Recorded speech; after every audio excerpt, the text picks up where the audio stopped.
Welcome back to the 11th annual Halloween special. I hope you guys are having fun. I certainly am. Tonight we're talking about VHS 85, which is the sixth installment in the long-running VHS franchise, which is now streaming on Shudder. VHS 85 takes viewers on a journey into the grim underbelly of the forgotten 1980s. Unveiled through a made-for-TV documentary, 5 chilling tales emerge. Scientists observe an unusual boy fixated on his TV. Kids embark on a lake skiing adventure, a TV crew fights to survive a natural disaster, the early days of VR awaken something terrifying, and a deadly dream is captured on tape. But before we get into the rest of the video, I do want to give a special thank you to the sponsor, BetterHelp. The past few years of my life have been absolutely crazy. Becoming a parent and directing a film for the first time, I have had to restart so many things in my life. I've had to go a few steps forward, then a few steps back, learn new things, so it's been great to have someone to talk to with BetterHelp. Is something interfering with your happiness or preventing you from achieving your goals? Regardless if you have a clinical mental health issue like depression or anxiety, or if you're just a human who lives in this world who is going through a hard time,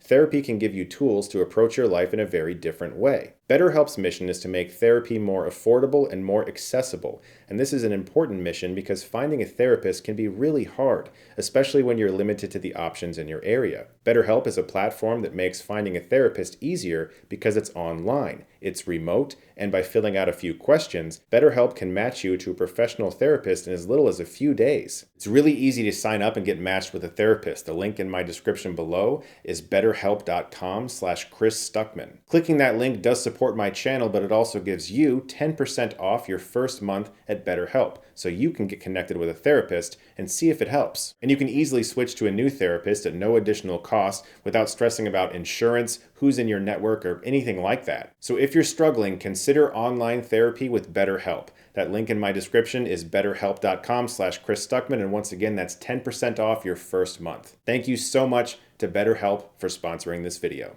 So the VHS franchise has gone a lot longer than I think some people initially thought it would. The original came out in 2012. That's 11 years and 6 movies. And I always get excited when a new one comes out, especially now that I actually know a lot of the people who are making these movies. And so I do have to say, full disclosure up front, I know like 3 of the people who made some of these. I don't know everybody, obviously. I haven't gotten to talk to some folks, but I have personally become pals with some of the people involved in the making of these films, and I would not be talking about them if I didn't like them. I definitely wouldn't be, even more so than I normally do anyway on my channel. I try to maintain positivity here and look for things that I appreciate about film nowadays and avoid anger and rage just for the sake of views, as you guys know. But when it comes to VHS 85, I wasn't able to see the film at Fantastic Fest like I did last year with 99, so I watched it on Shudder. And this time around, I think that every single short in 85 has merit, and one of them is one of the best of the entire franchise. One of my favorite elements of it, though, is the idea that it's a made-for-TV documentary that's being taped over.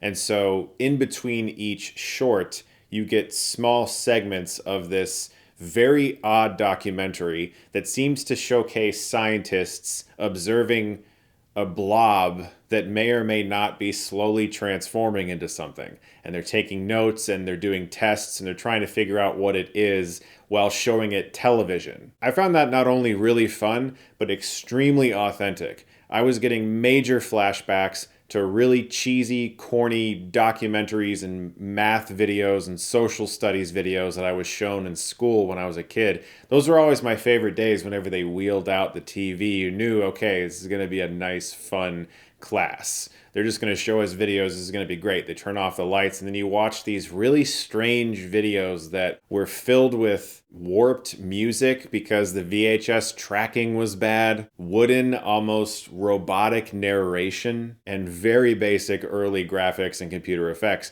And it was captured perfectly here. It really did send me back to those days where I would feel sort of transfixed by these odd videos I would watch in school. And without giving away anything, of course, the ending of that wraparound segment produced by far the biggest reaction in me for the entire film. Filmmaker Mike P. Nelson, who recently directed the Wrong Turn remake, took control of a narrative in the film that branched in between some of the shorts and left me hanging for a while, and I was excited to see where it would go, and I was hoping that it would continue because I felt like, whoa, is that really is that really it? But gratefully, it sort of like weaves throughout the film along with the wraparound segment that's also a continuous story, which I thought was really unique because I haven't seen some of the VHS movies in a while. Obviously, I've seen them all, but I don't remember too many of them having callbacks throughout where there was interconnectivity between them. His is this really fun idea about teenagers who are going skiing in a lake and what that lake might do to them if a certain situation happened,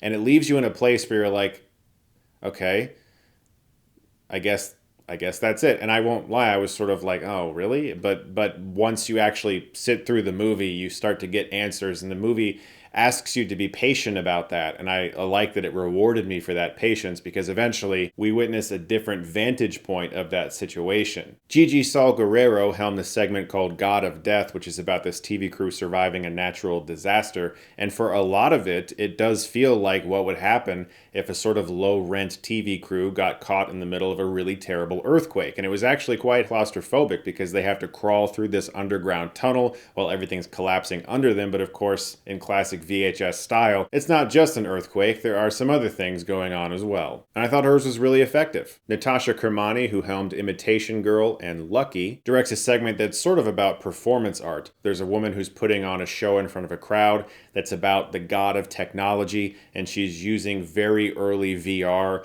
to make a point, but her, along with her audience, eventually encounter something that they didn't quite expect. Dream Kill was my favorite segment in the film. This is directed and co-written by Scott Derrickson and also co-written by C. Robert Cargill. This, of course, is the team behind movies like Sinister and The Black Phone, both great horror movies, and Doctor Strange, one of the better MCU films. Dream Kill ended up being a very fun riff on Sinister and The Black Phone. In fact, there are references within them that I think fans of those movies will really appreciate, because this one features 8mm footage of murders and someone who's brought into a police station being videotaped with VHS security cameras, who's trying to convince them that even though he's sending these tapes of these murders to the cops, he's not actually doing any of the murdering.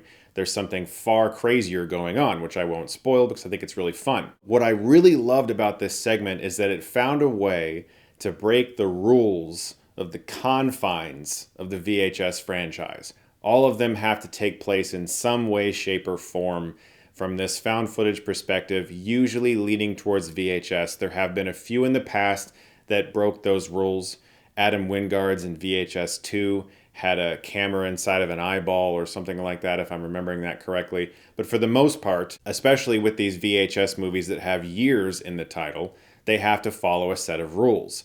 But this one found a really unique and fun way to break all of those rules and sort of be a lot more cinematic than most VHS shorts can be. And so because of that, it really stood out. But I honestly had a really good time with VHS 85, every single one of them. They all felt like the filmmakers were really trying their best to use what some people might consider limitations to what they could do as strengths. Also, David Bruckner made a post on his Instagram showing how they captured authentic glitches for the VHS tapes, and I love that. I love any time a filmmaker doesn't just film everything with a red and then throw on some VHS filter. So check it out on Shudder. I thought it was a lot of fun. Guys, thank you so much for continuing to watch the 11th annual Halloween special. I have so many more videos coming for you. As always, if you like this, you can click right here and get Stuckmanized.